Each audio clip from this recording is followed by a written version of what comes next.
আর দু চারটে যদি সিট পেয়ে যায় বিধানসভাতে নওশাদ সিদ্দিকী, জানবেন পুরো বাংলাকে হিলিয়ে রেখে দেবে। আর বিধানসভাতে যদি নওশাদ সিদ্দিকী হেরে যায়, নওশাদ সিদ্দিকী যদি বিধানসভায় সিট না পায়, কেন বিধানসভা এমপি হলো সাইনি ঘোষ। আর বিধান ভাঙড়ের মানুষ যদি কিছু টাকার লোভ লালচ দিয়ে যদি বিরোধী দলের কাছে বিক্রি হয়ে যায়, নওশাদকে যদি হারিয়ে দেয়, জানবেন আইএসএফের দলটা চিরস্থায়ী মতো বাংলা থেকে মুছে যাবে। ভাই আমি বাস্তব বলছি। ভাই আমি আপনাদের কাছে গল্প করার জন্য আসিনি। আমার কথাগুলো একটু মনোযোগ দিয়ে শুনবে। এই আইএসএফ দলটাকে অনেক চক্রান্ত চলছে মারার প্ল্যান, মানে আইএসএফ দলটাকে বাংলা থেকে মুছিয়ে দেওয়ার জন্য অনেক চক্রান্ত চলছে, কিন্তু পারছে না কেন? সবসময় নওশাদের পিছনে বডিগার্ড। পারছে না কেন? নওশাদ সিদ্দিকীর পেছনে সবসময় মিডিয়া। পারছে না কেন? এখানে যাচ্ছে ডাক ফোকার নওশাদ সিদ্দিকী যাচ্ছে।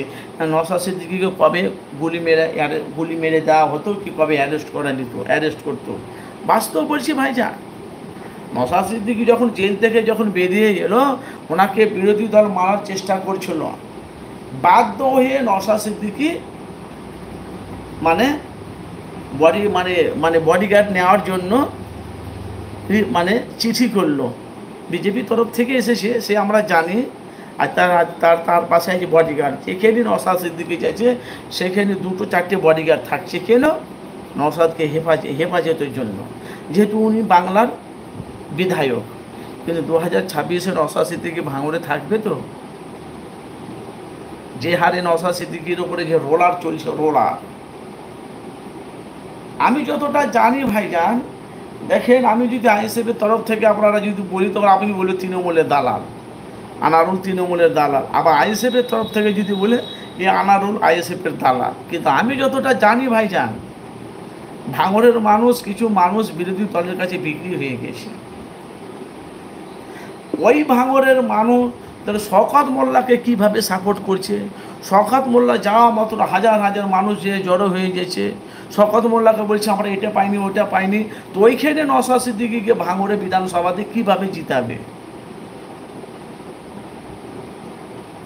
পয়েন্টে আসতে হবে।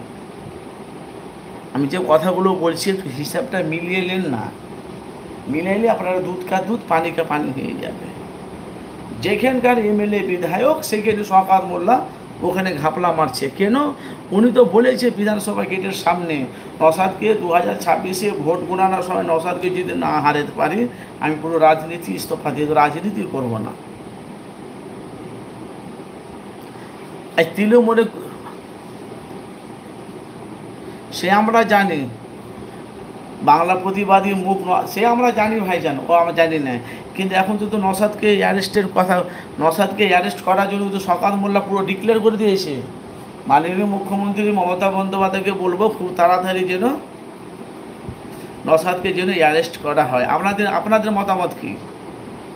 শওকত মোল্লা তো ওপেন ডাইরেক্ট বললো যে আইএসএফ নওশাদের উস্কানিতে আমাদের তৃণমূলের সভাপতিকে গুলি মেরে হাজারা করে দিয়েছে, অথচ কুপিয়েছে। খুব তাড়াতাড়ি যেন নওশাদকে অ্যারেস্ট করা হয়। এটা মাননীয় মুখ্যমন্ত্রী মমতা বন্দ্যোপাধ্যায়কে বলছে। কে? শওকত মোল্লা। ভাই আপনাদের মতামত কি? এ কাজটা নওশাদ সিদ্দিকী উস্কানিতে করতে পারে আইএসএফের কর্মীরা?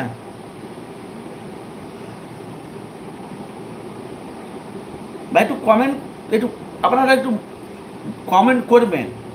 আমি আপনাদের সাথে আলোচনা করছি, বক্তব্য কেমন লাগছে না লাগছে, একটু ঘুরিয়ে দেবো কি না দেবো, আপনি কমেন্ট করবেন। কিছু নয়, নওশাদকে ফাঁসানোর চেষ্টা করছে, নওশাদকে ভাঙড় থেকে পুরো চিরস্থায়ী আইএসএফের দলটাকে পুরো ঝড় সমেত উপড়ে ফেলার চেষ্টা করছে।